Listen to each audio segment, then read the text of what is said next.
Masih disiarkan langsung dari gedung Kompas Gramedia lantai 2 Jalan Surta 4 Kota Baru Yogyakarta. Selamat pagi semua listener.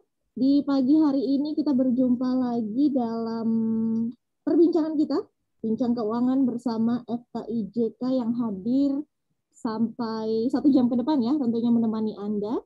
Untuk edisi kali ini di 22 Juli 2021,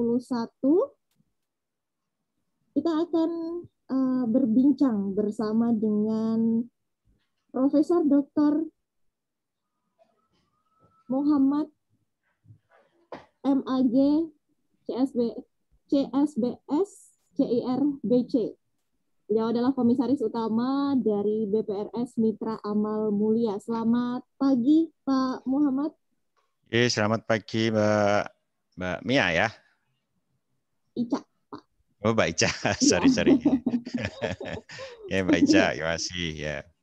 Ya, pagi hari ini semua listener bersama dengan Bapak Muhammad, perbincangan kita membahas tentang lembaga keuangan syariah sebagai penerima wakaf uang. Dan tentunya dalam perbincangan kami undang untuk bergabung. Silahkan via WhatsApp kami di 08175483 200 atau di 0815 maksud kami 6896666. Saya ulangi ya semua listener. Untuk yang ingin gabung dalam perbincangan kami bisa melalui WhatsApp di 081568966666. Dan juga untuk tema kita, lembaga keuangan syariah sebagai penerima wakaf uang. Baik, Bapak Muhammad, Ya. mungkin sebagai ini ya, awal perbincangan, bisa diinformasikan terlebih dahulu nih Pak, pengertian dan dasar hukum dari wakaf uang itu sendiri seperti apa gitu Pak Muhammad? Monggo. Baik ya, jadi sebelum ke dasar hukum kita tengok dulu latar belakang gitu Mbak ya. Ya. Jadi latar belakangnya ini adanya wakaf uang.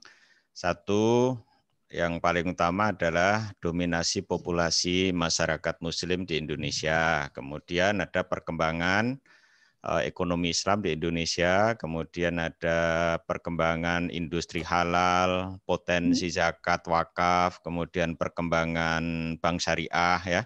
Ini adalah ekosistem yang nanti menjadi bagian dari proses wakaf uang itu. Nah, kemudian selama ini masyarakat kita kalau ngomong bicara tentang wakaf itu kan konotasinya terkait dengan benda tak bergerak, yaitu tanah gitu ya. Nah, kalau tanah itu tidak semua orang punya tanah ya. Mungkin punya tanah cuma 1 pot gitu, nggak mungkin diwakafkan ya. Nah, sementara ada harta benda yang lain berupa uang yang itu sebetulnya bisa dimanfaatkan oleh orang lain, baik itu secara permanen maupun secara temporer gitu. Maka kemudian ada pemikiran, oh kalau begitu kita bisa mengembangkan namanya cash wakaf. Asal muasalnya ini ditemukan oleh Profesor Dr. Muhammad Abdul Manan di Bangladesh. Beliau menggagas tentang cash wakaf. Nah, kemudian di Indonesia berkembanglah istilah namanya wakaf uang. Nah, wakaf uang ini apa? Yaitu wakaf yang bentuknya itu berupa uang. Jadi yang diwakafkan itu adalah benda bergerak berupa uang. Dalam bentuk rupiah yang nanti secara produktif yang hasilnya dapat dimanfaatkan untuk mauquf alaih, yaitu orang-orang yang menerima wakaf uang tadi. Nah, dasar hukum kalau di dalam Islam, ini dasar hukum umumnya itu adalah ada di dalam surat Ali Imran ayat 92, bahwa di sana dikatakan, artinya kamu sekali-kali tidak sampai kepada kebajikan yang sempurna sebelum kamu menafkahkan sebagian harta yang kamu cintai. Nah, kemudian, dan apa saja yang kamu nafkahkan, maka sesungguhnya Allah mengetahui. Kemudian ada dalam hadis yang cukup populer bahwa setiap anak Adam yang meninggal itu maka terputus amalnya kecuali 3 hal. yaitu sedekah jariyah. Sedekah jariyah ini oleh para ulama ditafsirkan sebagai satu wakaf. Kemudian merujuk pada peristiwa yang pernah dilakukan oleh Khalifah Umar bin Khattab, yaitu beliau mewakafkan tanah ya kebun kurma yang beliau miliki diwakafkan, yang hasilnya kemudian dimanfaatkan oleh mereka yang berhak memanfaatkan itu. Nah, kemudian wakaf uang ini dipelopori atau didasarkan pada pemikiran seorang ulama, Imam Az-Zuhri, ya, salah seorang ulama sebagai peletak dasar Tadwin al-Hadis yang memfatwakan bahwa ada wakaf dinar dan dirham. Nah, kalau kita adalah uang kita itu ya, kemudian itu berkembang.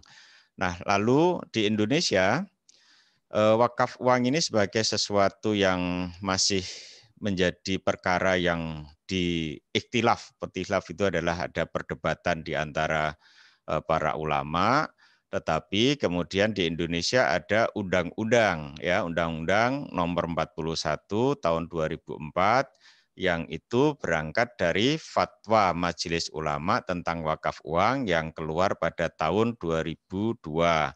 Kemudian atas ikhtilaf itu nanti bisa diselesaikan dengan ada satu kaidah yang mengatakan hukmul hakim hukmul hakim ilzam bayarfa'ul khilaf. Jadi keputusan pemerintah itu mengikat dan menghilangkan perbedaan.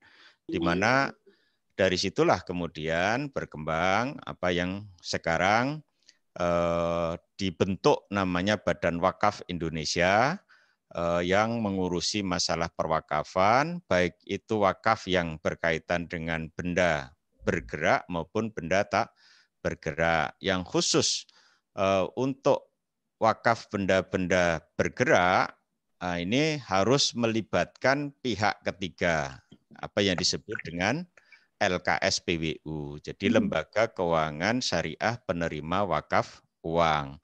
Nah, itu dituangkan di dalam aturan pemerintah yang kemudian di sana disebutkan bahwa Lembaga Keuangan Syariah Penerima Wakaf Uang itu adalah badan hukum Indonesia yang bergerak di bidang keuangan syariah yang ditetapkan oleh Menteri Agama sebagai lembaga keuangan syariah penerima wakaf uang. Nah, kemudian nanti ada syarat-syarat yang memang harus dipenuhi oleh LKSPWU itu untuk bisa menjadi LKSPWU. Kira-kira begitu, Mbak. Yang terkait dengan dasar hukum praktek wakaf uang ini. Baik, tadi Pak Muhammad sempat menyinggung soal syarat-syaratnya ya Pak ya, syarat-syarat terkait lembaga keuangan syariah. Ini seperti apa Pak kalau untuk syaratnya sendiri? Ya, bagi para pihak yang telah memiliki lembaga keuangan syariah ya, utamanya bank syariah. Jadi bank syariah di kita ini kan ada dua, ada namanya bank umum. Jadi bank umum itu adalah bank umum syariah, yaitu bank yang bisa melakukan transaksi peredaran uang. Jadi seperti kalau saya gambarkan ya seperti bank syariah Indonesia yang itu sebagai mergeran 3 bank, BNI, BSM, kemudian BRI gitu ya. Seperti itu yang milik BUMN, kemudian ada Bank Muamalat Indonesia. Nah, ini ada prosesnya begini. Jadi awal penetapan LKSPWU di Indonesia pada tahun 2008 itu terdapat 5 LKSPWU yang ditetapkan oleh Kementerian Agama, yaitu ada Bank Muamalat Indonesia, Bank Mandiri Syariah, kemudian Bank BNI Syariah, Bank Mega Syariah, Bank DKI Syariah, gitu ya. Kemudian pada tahun 2020 ditambah lagi ada Bank Bukopin, Bank BTN, Bank BPD Yogyakarta Syariah, Bank BPD Jawa Tengah, kemudian Bank BPD Kalimantan Barat Syariah, BPD Kepri Riau Syariah, itu ada sampai ada satu pada tahun 2020 itu ada satu BPRS yaitu Harta Insan Karimah di Ciledug sana atau satu BPRS yang bisa menjadi LKSPBU. Nah, kemudian pada tahun 2021 ini ada pengajuan dari beberapa BPRS yang kemudian alhamdulillah di Jogja ini ada tambah satu, ada satu ya, satu-satunya yang pertama di Jogja itu adalah PT BPRS Mitra Amal Mulia Sleman Yogyakarta, kemudian bersamaan dengan itu ada BPRS Bina Rahmah Botani miliknya IPB, kemudian ada BPRS Al Salam di Depok ya. Nah, bagi BPRS atau Bank Umum Syariah yang ingin menjadi LKSPBU, maka dia harus memenuhi syarat ya. Syarat untuk menjadi LKSPBU yang pertama adalah menyampaikan permohonan secara tertulis kepada Menteri Agama dan memperoleh rekomendasi dari otoritas pengawasnya, yaitu OJK setempat. Kemudian yang kedua, merupakan badan hukum dan memiliki anggaran dasar. Kemudian dia memiliki kantor operasional di wilayah Republik Indonesia. Yang keempat, bergerak di bidang keuangan syariah. Jadi ini khusus untuk keuangan syariah. Kalau lembaga keuangan non syariah tidak bisa menjadi LKS PBU. Kemudian yang kelima adalah serta memiliki fungsi menerima titipan yang berakad wadiah. Nah, itu syarat-syarat yang harus dipenuhi, Mbak. Oke. Baik. Kemudian juga pastinya ini kan ada peran-peran penting juga ya Pak Muhammad dari lembaga keuangan syariah itu sendiri. Mungkin nanti kita akan bahas lebih detail setelah jeda iklan terlebih dahulu ya Pak Muhammad. Ya, boleh ya. Baik. Semua listener dan tentunya untuk Anda yang bergabung dalam perbincangan kami di Bincang Keuangan bersama FKIJK pagi hari ini dengan tema Lembaga Keuangan Syariah sebagai penerima wakaf uang. Kita break terlebih dahulu dan nanti kita akan lanjutkan lagi. Untuk Anda yang ingin gabung via WhatsApp kami bisa melalui nomor di 0815 689 6666. Saya ulangi di 0815 689 6666. Kita akan kembali setelah jeda yang berikut.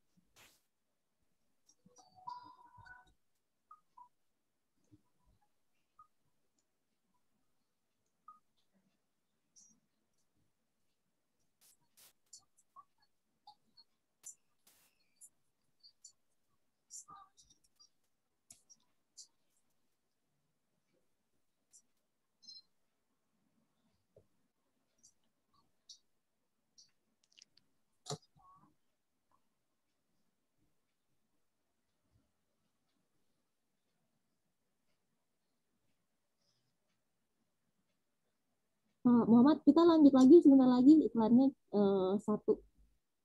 Ya. Topiknya apa selanjutnya, Mbak? Gimana, Pak? Pertanyaan selanjutnya apa? Tentang ini, peran dari lembaga keuangan syariah. Oke, ya. Saya munculkan dulu nanti potensi dulu di DIY ya, Mbak? Oh ya. Potensi wakaf dulu. Jadi potensi wakaf di DIY seberapa, kemudian peran LKSPBU-nya nanti seperti apa gitu ya. Ya, baik.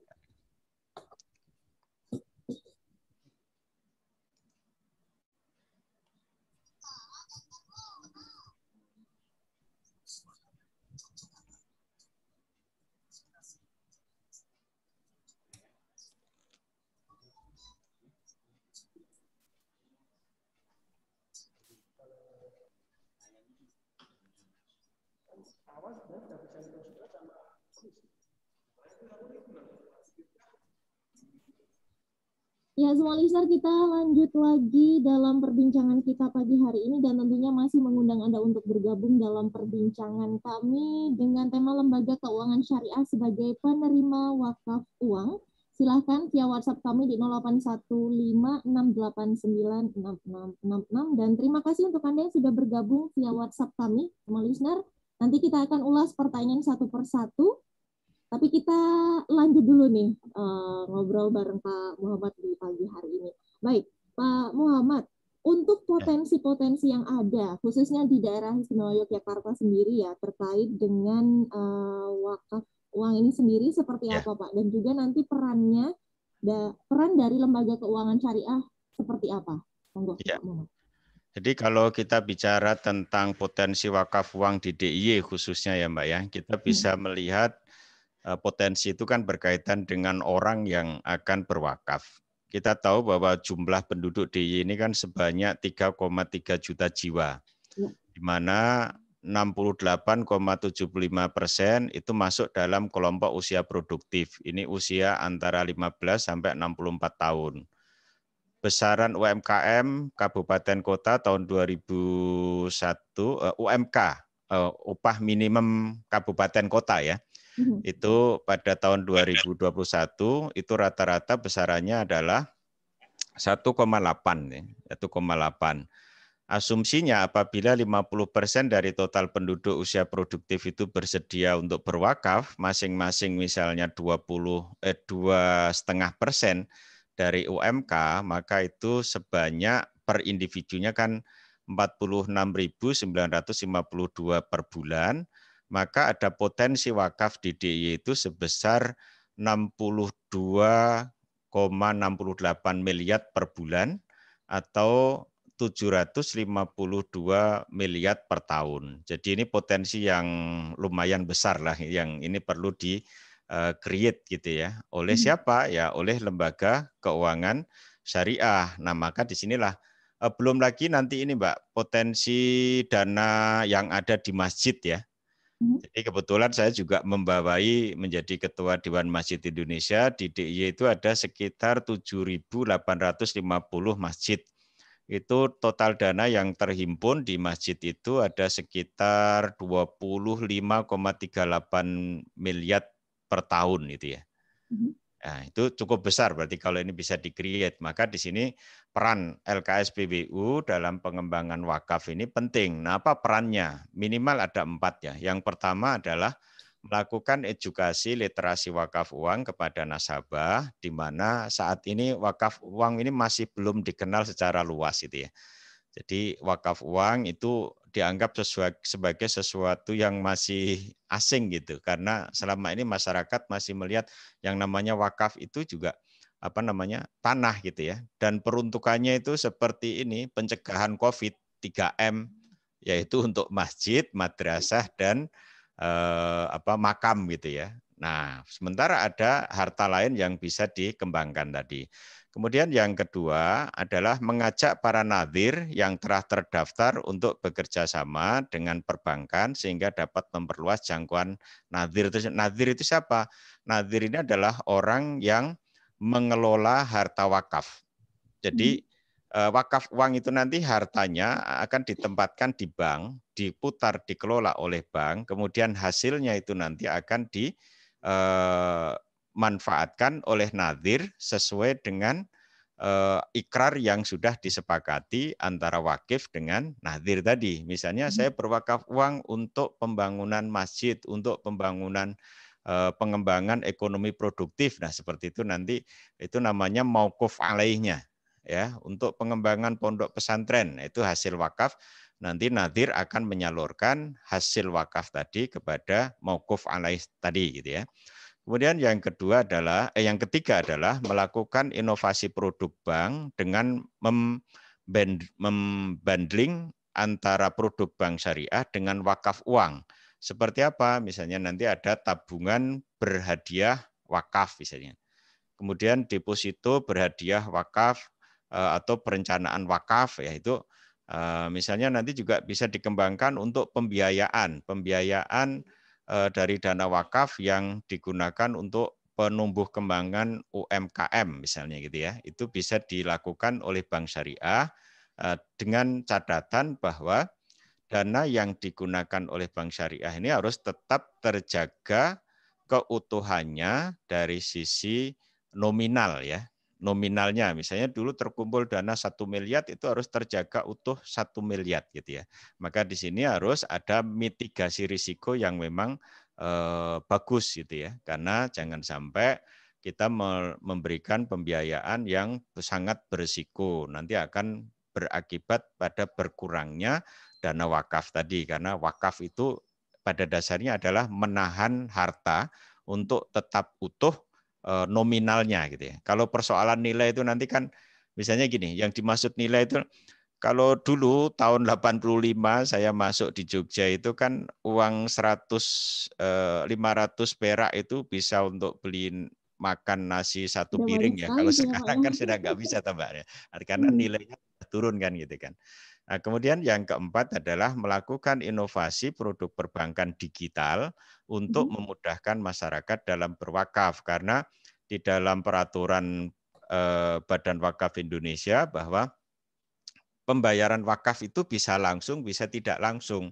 Kalau langsung itu wakif datang kepada bank, ya, nanti menyetorkan dana wakaf untuk nadir tertentu gitu ya. Tapi kalau tidak langsung, nanti wakif bisa menyetorkan wakaf itu melalui mobil banking, kemudian melalui ATM, ya melalui aplikasi-aplikasi pembayaran itu bisa dilakukan. Maka ini dituntut bank-bank syariah itu harus melengkapi ya, melengkapi apa namanya sistem pembayarannya itu apa ya, proses pembayarannya melalui digitalisasi. Sekarang mau tidak mau dengan adanya corona ini kan dalam rangka untuk mengurangi penyebaran, berarti mengurangi orang ketemu, maka bisa dilakukan dengan pembayaran melalui aplikasi-aplikasi tertentu ya. Jadi 4 hal ini yang menjadi peran penting LKSPWU dalam rangka pengembangan wakaf uang. Saya kira begitu, Mbak. Baik. Pak Muhammad, ini ada pertanyaan yang masuk yang Ya. cukup menarik dan mendasar sekali ini dari 0897 4543 sekian sekian sekian. Ya. Pertanyaannya adalah apakah nasabah harus dari muslim saja ini, Pak? Ya. Jadi kalau berwakaf ini kan aturannya khusus untuk muslim ya gitu ya. Kalau yang di luar muslim itu kalau misalnya mau memasukkan seperti ini namanya dananya sodakoh ya. Sodakoh, kalau sodakoh itu sifatnya umum. Ya meskipun begini Mbak, kalau di luar Indonesia mungkin kita kenal namanya Universitas Harvard ya, Harvard University, kemudian California University. Itu perguruan tinggi ini besar, itu ternyata ditopang oleh dana, kalau konsep dalam Islam itu namanya wakaf. Kalau di sana namanya endowment. Jadi alumni Harvard University yang sukses itu menyumbangkan sebagian dari keuntungan bisnisnya untuk perguruan tingginya. Jadi itu endowment ya. Cuma kalau namanya endowment ini kan aturannya dibuat oleh manusia, apakah dana itu tetap utuh atau bisa berkurang. Tapi kalau wakaf ini kan ketentuannya khusus ya, bahwa dana yang diwakafkan itu tidak boleh berkurang secara nominal dan harus diupayakan untuk hal-hal yang bersifat profitable gitu. Nah, sehingga kalau misalnya non-muslim mau memberikan sumbangan seperti ini, ya boleh-boleh saja, cuma itu nanti namanya bukan wakaf, ya masuk dalam kategori sodakoh, atau kalau dalam ketentuan peraturan Menteri Agama dulu itu yang lebih umum itu sebetulnya sifatnya infak gitu ya. Jadi infak namanya. Nah, seperti itu, Mbak.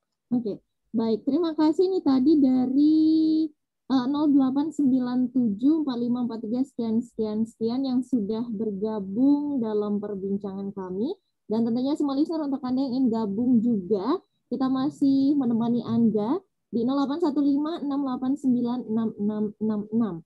Kemudian Pak Muhammad, sebelum kita juga iklan lagi, boleh satu pertanyaan lagi di ini ya, direspon. Ini ada pertanyaan masuk dari Mbak Juli.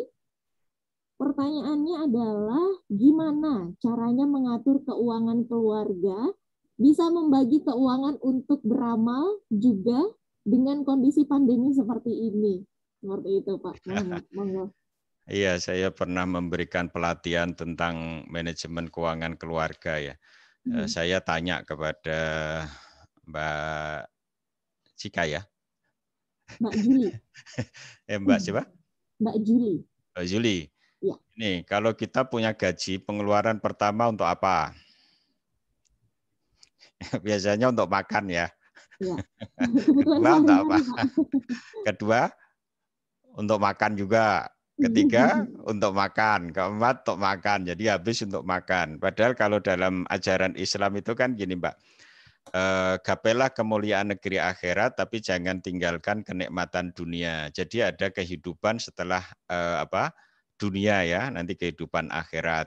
Nah itu perlu disisihkan. Maka kalau mau mengelola keuangan yang baik, yang bisa mengantarkan dunianya kena, akhiratnya kena, maka setiap penghasilan kita itu sebaiknya dialokasikan untuk 4 hal.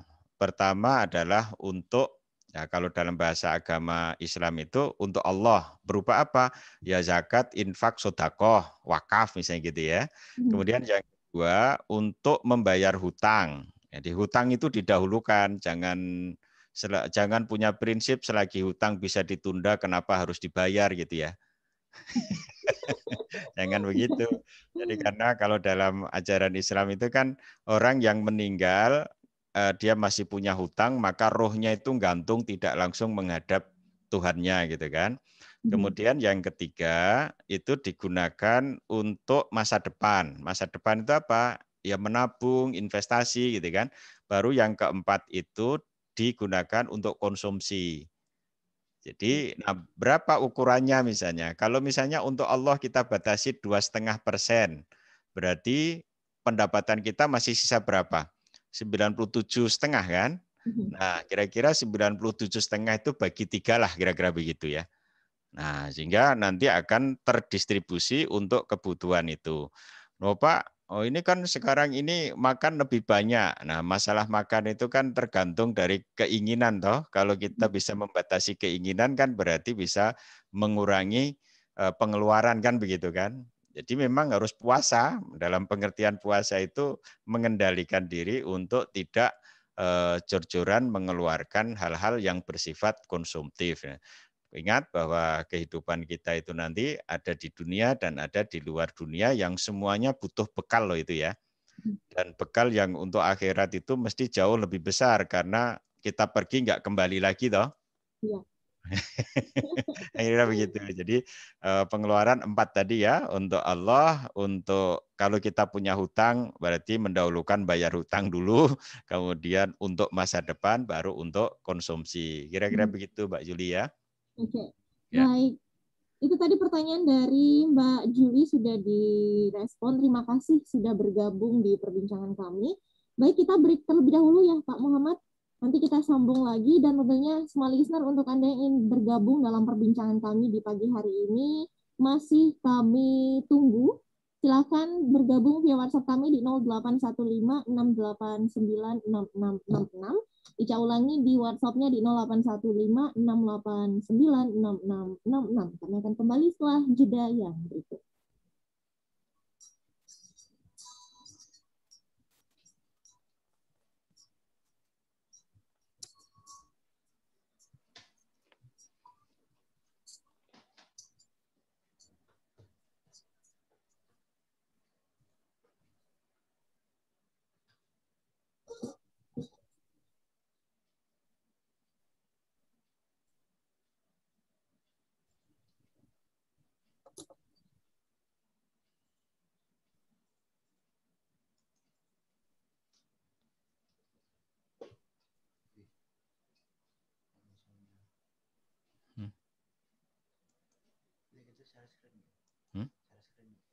Mana? Gimana? Share screen gimana? Enggak. Nah, nih. Nih. Ini. Hah?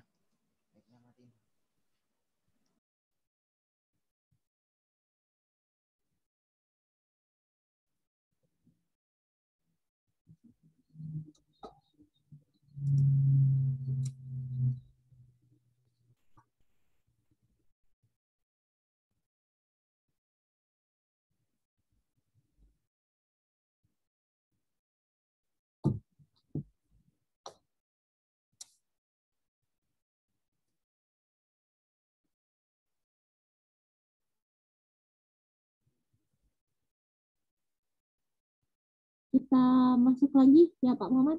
Ya.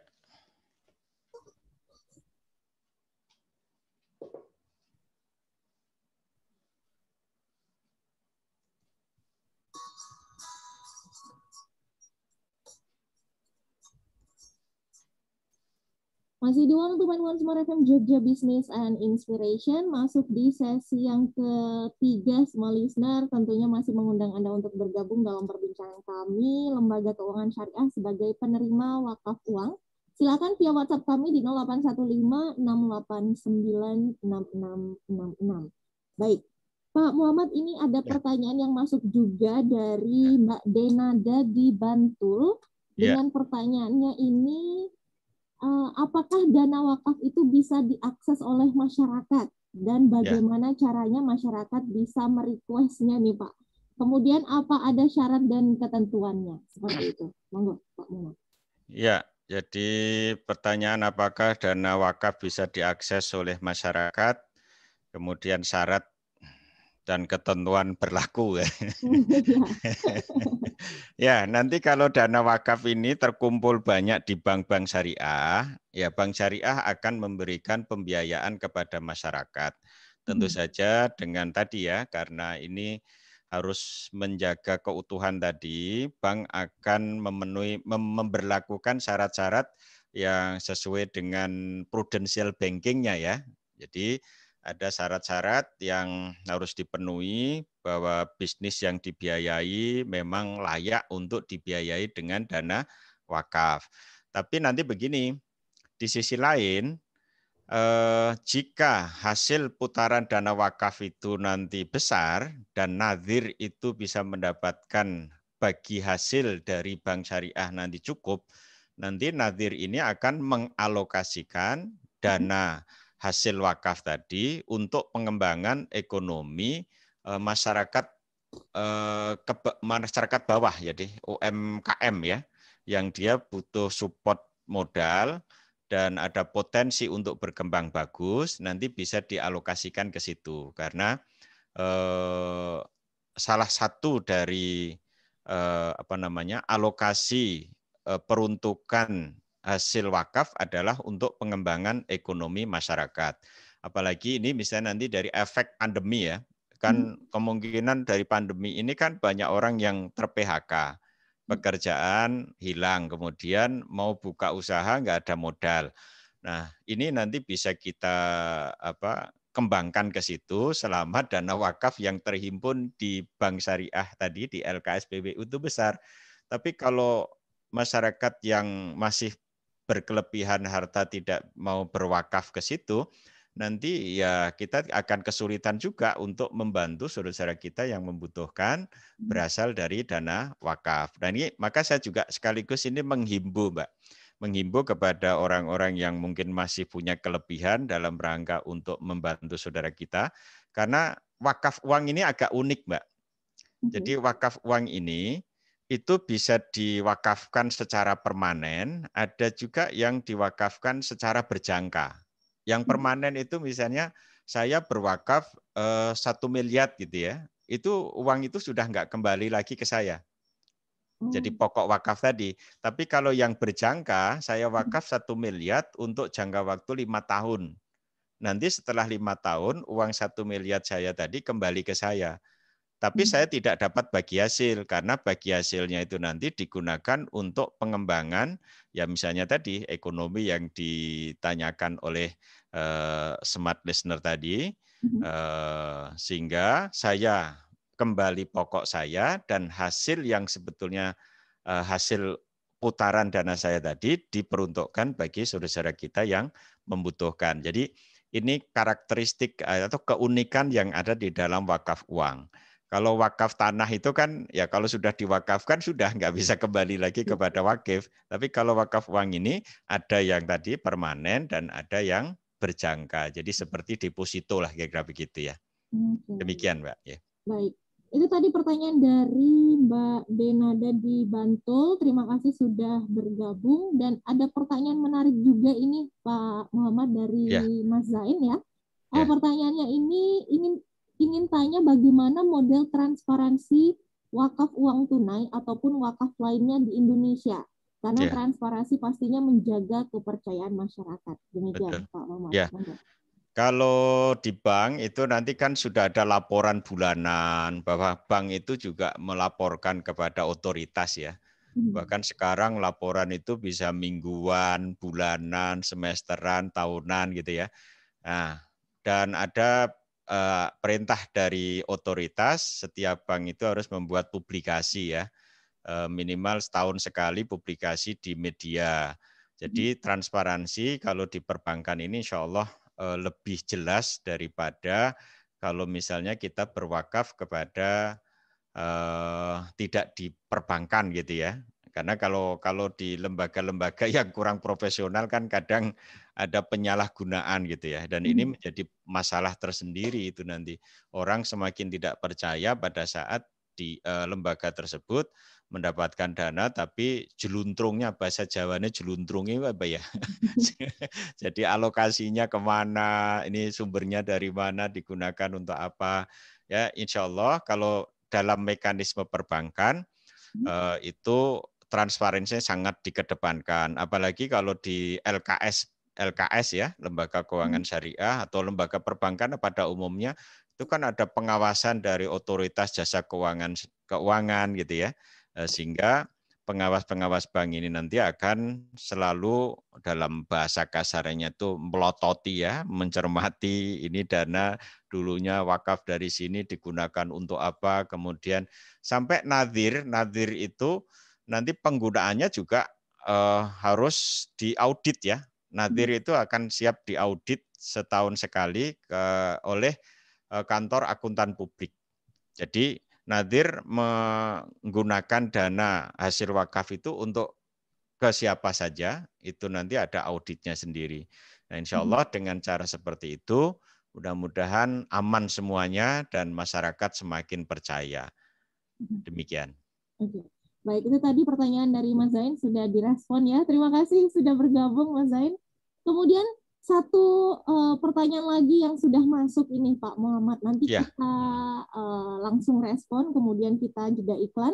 Pertanyaan yang masuk ini dari Pak Agus Rahman di Jalan Magelang. Ya. Dengan pertanyaannya ini seperti ini Pak. Selamat pagi Pak Muhammad. Selamat pagi. Apa beda dan yang membedakan antara wakaf uang dengan wakaf melalui uang? Dan mungkin bisa diberikan contoh nyatanya agar lebih paham. Demikian, terima kasih Pak. Monggo. Ya, jadi ada namanya wakaf uang dan wakaf melalui uang. Nah, kalau wakaf uang itu adalah yang kita wakafkan itu bendanya uang. Ya seperti tadi, saya misalnya punya uang 1 miliar, saya wakafkan. Ini wakafnya berjangka selama 5 tahun. Jadi uang saya itu diputar oleh lembaga keuangan syariah, nanti setelah 5 tahun, uang 1 miliar saya kembali ke saya. Tapi kalau wakaf melalui uang itu adalah wakaf, orang berwakaf, ya, kemudian ada pihak membangun masjid, saya wakaf, sini berupa uang, untuk dibelikan semen. Nah, jadi seperti jadi dibelikan semen untuk bangun masjid. Tapi si wakifnya tadi memberinya dalam bentuk uang ya. Jadi bukan berupa semen gitu. Nah, seperti saya sedang bangun masjid, nanti ada orang yang berwakaf memasukkan dananya ke saya, kemudian saya gunakan untuk membeli bahan pembangunan masjid. Nah, itu wakaf yang melalui uang, seperti itu. Nah, kalau wakaf melalui uang juga itu tidak bisa berjangka ya, karena nanti berubah bentuk dari uang menjadi satu benda yang mungkin bangunan masjid, bangunan pondok pesantren, bangunan madrasah gitu ya. Nah, seperti itu. Ya. Oke.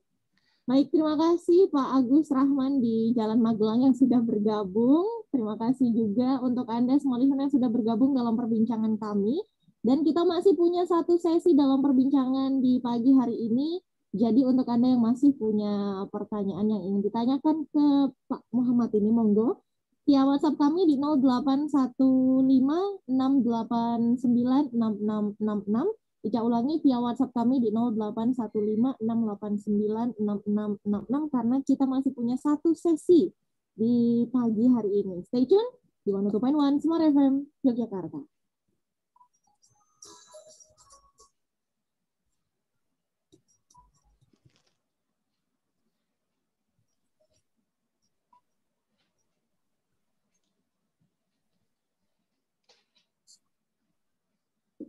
Pak Muhammad, ini kita masuk di sesi terakhir sebentar lagi. Mungkin ada poin-poin yang masih belum disampaikan, bisa disampaikan nanti. Dan ini masih ada 2 pertanyaan yang nanti akan dibahas. Ya, boleh. Ya.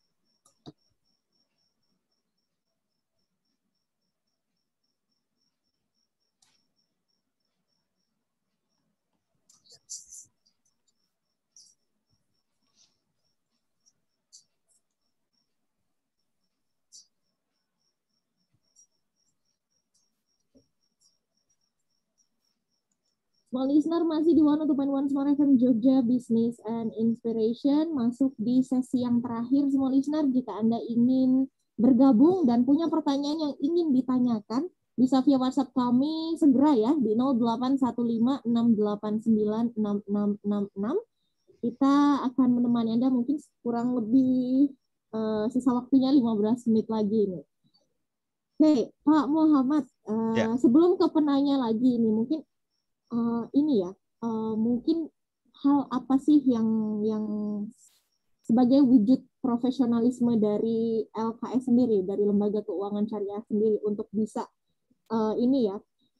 mengelola wakaf seperti apa sih Pak yang baik dan benar, mungkin seperti itu. Jadi masyarakat sendiri bisa aware dengan kinerja dari LKS itu sendiri. Ya, jadi kenapa LKS ini yang ditunjuk oleh Kementerian Agama menjadi lembaga keuangan penerima wakaf uang gitu ya? Ya karena yang pertama, yang paling utama adalah jaringan kantor LKS itu kan banyak gitu ya, tersebar luas ya. Dan ini lebih banyak masyarakat untuk dapat menyetorkan wakaf uang pada rekening nadhir di kantor bank syariah terdekat tadi. Kalau itu nadhirnya tidak gandeng dengan bank lembaga keuangan syariah, maka wakif akan mengalami kesulitan. Dia harus mencari di mana, harus ketemu kan seperti itu. Dengan adanya bank tadi bisa membayar lewat digital. Ya misalnya, oh saya ada di Sumatera tapi mau wakaf di Jogja, bisa dia lewat jaringan bank tersebut di Sumatera tapi jaringannya bisa masuk ke Jogja misalnya gitu kan. Nah itu. Kemudian yang kedua, fasilitas lembaga keuangan syariah ini kan relatif lebih lengkap seperti yang tersedia sekarang tadi. Kalau ini jaraknya jauh ada ATM, ada mobil banking, ada cash management system yang itu akan memudahkan masyarakat untuk melakukan setoran wakaf uang. Dan nanti bukti kalau seseorang itu sudah menyetorkan, nanti akan mendapatkan akta ikrar wakaf dan juga ada namanya sertifikat wakaf uang. Itu bagi mereka yang berwakaf minimal 1 juta rupiah. Jadi mereka yang berwakaf 1 juta rupiah itu nanti akan dapat sertifikat wakaf uang, ya gitu. Nah itu sebagai bukti transparansi juga, ya. Dan itu wujud dari profesionalitasan, semuanya tercatat dan ada buktinya kan gitu kan. Nah kemudian yang ketiga, LKS ini kan memiliki SDM yang profesional, ya tentu saja harapannya profesional ditambah dengan sikap-sikap amanah, jujur, transparan. Nah ini bisa memaksimalkan manfaat dari pengelolaan wakaf uang tadi. Nah, artinya pada saat mengelola dana tadi akan mencari dengan ilmu yang dimiliki oleh SDM bank syariah tadi, harapannya bisa memilih investasi yang menguntungkan sehingga nadhir mendapatkan hasil yang banyak dan akhirnya wakif juga akan mendapatkan pahala yang banyak, kan seperti itu. Nah, kemudian yang keempat adalah Dana wakaf uang yang berada di bank syariah itu merupakan bagian dari dana pihak ketiga bank syariah yang dijamin oleh lembaga penjaminan simpanan. Jadi insya Allah dana nanti akan aman ya. Jadi ada LPS-nya, lembaga penjaminan simpanan. Karena masuknya dia kan ada yang berbentuk tabungan, ada yang berbentuk deposito. Nah, seperti itu, Mbak. Jadi ini tingkat profesionalitas lembaga keuangan syariah dalam rangka pengelolaan wakaf uang itu. Oke. Demikian Baik, ya. jadi masyarakat sendiri bisa aware ya dengan Iya. poin-poin tadi itu ya Pak ya. Iya, insya Allah aman. Oke, Dan yang lebih Pak. penting nanti ada pengembangan yang sifatnya produktif dari sisi manapun nanti akan berkembang ya. Orang yang membutuhkan dana tadi seperti pertanyaan Mbak Zulia atau siapa tadi ya. Kemudian ada masyarakat, oh ini dana saya bisa untuk mengembangkan investasi di sana tumbuh kembang, maka akhirnya nanti banyak orang yang tertarik juga seperti itu kan. Ya. Oke, baik. Pak Muhammad, ini ada Ya. pertanyaan yang baru saja masuk dari Ya. Mbak Rosita di Yogyakarta. Ya. Selamat pagi Pak Muhammad, mohon maaf saya Pagi ya. baru bergabung. Ada yang ingin saya tanyakan, ada berapa Ya. jenis wakaf uang bila dilihat dari segi jangka waktunya? Tadi sudah dijelasin ya, tapi nggak Ya, apa-apa karena baru masuk ya. baru gabung ini Pak. Jadi ada wakaf uang yang bersifat permanen dan ada wakaf uang yang berjangka ya.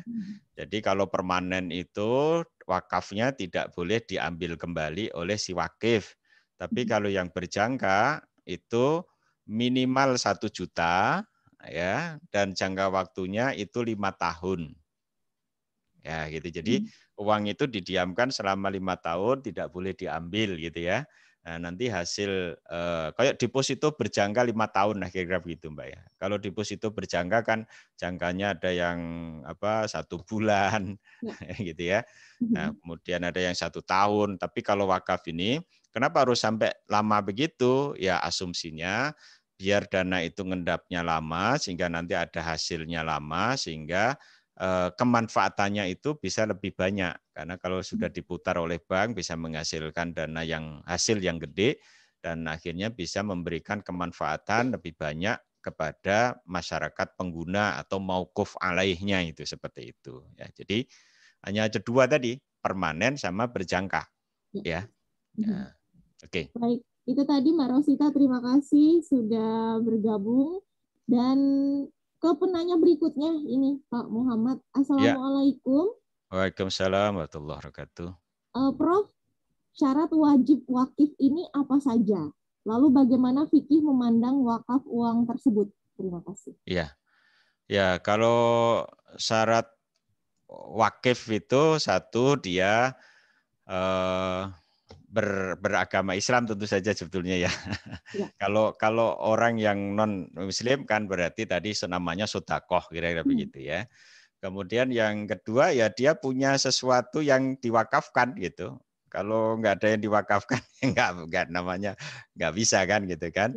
Ya syaratnya cuma di situ kan. Jadi syarat wakifnya ya. Kemudian yang kedua berkaitan dengan wakaf uang ini memang tepat seperti tadi saya sampaikan bahwa ini adalah hal-hal yang sesuatu yang baru sehingga biasanya sesuatu yang baru itu bersifat iktilaf. Nah, saya sudah mengkaji beberapa pendapat Imam Mazhab ya. Ya pendapat Imam Mazhab sebetulnya semua Imam Mazhab membolehkan. Jadi artinya gini, pengikut Imam Mazhab tertentu itu ada yang membolehkan, ada yang tidak gitu. Meskipun perbedaan itu nanti bisa ambil manfaat, jadi kemanfaatan.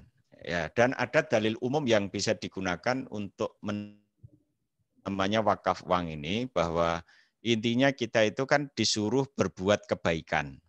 Nah, bentuk kebaikan itu adalah pemberian sesuatu kepada orang yang menerima.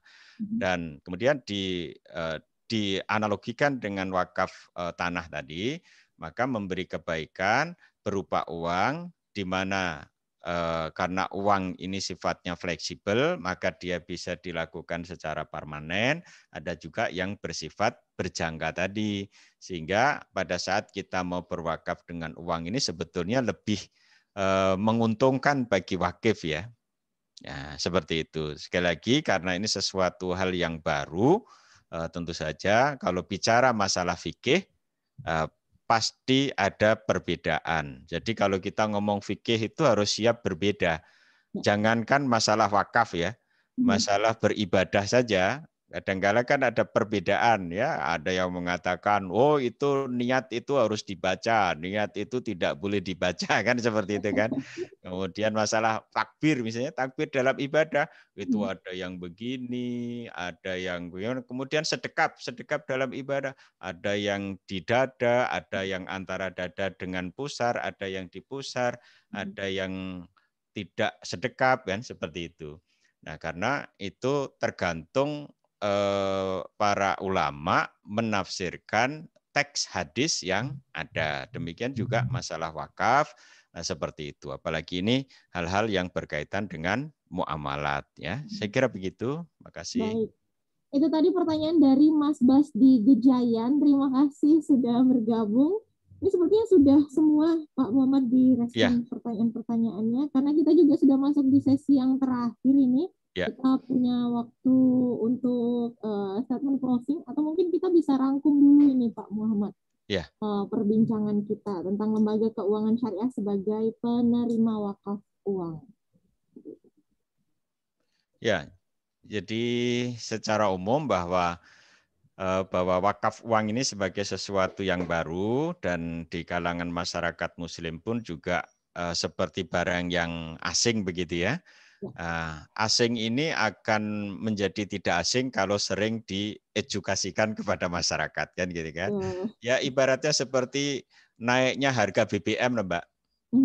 Ya kalau baru ada pengumuman harga BBM naik kan 2 ribut kan, tapi nanti lama-kelamaan mengikuti kira-kira begitu. Kan begitu kan. Nah kemudian untuk mengamankan dana wakaf ini dan mengamankan dan mengembangkan dana wakaf itu maka diperlukan namanya lembaga keuangan syariah tadi. Karena ini wakaf itu berkaitan dengan masalah syariah, maka lembaga yang dipilih harus lembaga keuangan syariah. Dan di sekitar kita sudah banyak bank syariah, kita sudah punya bank syariah besar namanya Bank Syariah Indonesia ya, BSI.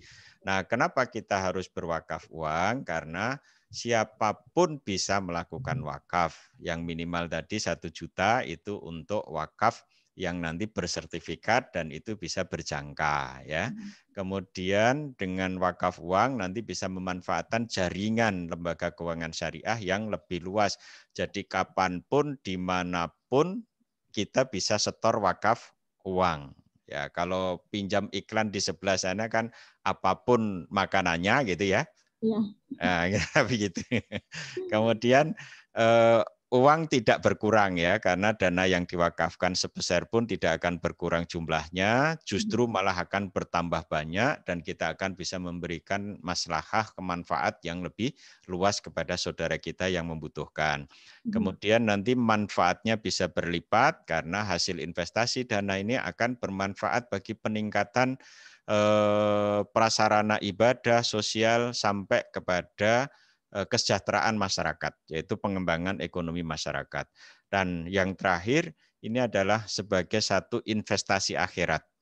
Manfaat yang berlipat itu akan menjadi pahala wakif yang terus mengalir, meskipun dia sudah meninggal, sebagai bekal di akhirat, itu dia akan tetap mendapatkan pahala ya kira-kira begitu ya. Nah, maka bahwa setiap kematian atau istilahnya begini, sebelum janur kuning itu dipasang semuanya butuh persiapan ya. Janur kuning itu mau nikah itu ada janur kuning dan bendera kuning ya, bendera kuning itu bendera orang meninggal.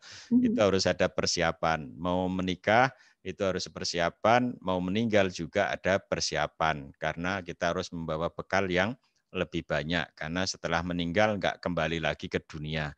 Maka ini bagian dari investasi akhirat kita yang harus kita lakukan.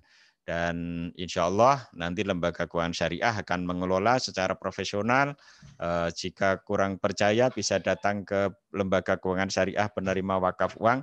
Kalau di Jogja, sekedar informasi, ya di Jogja itu yang BPRS sementara ini baru di BPRS Mitra Amal Mulia yang ada di perempatan Demak Ijo, agak ke selatan pojok barat ya, kira-kira begitu. Kemudian nanti bank-bank umum syariah itu juga ada yang ada di Indonesia, itu ada BSI, kemudian Bank Muamalat, kemudian BTN Syariah, kemudian BPD Syariah, itu menjadi LKSPWU di DIY.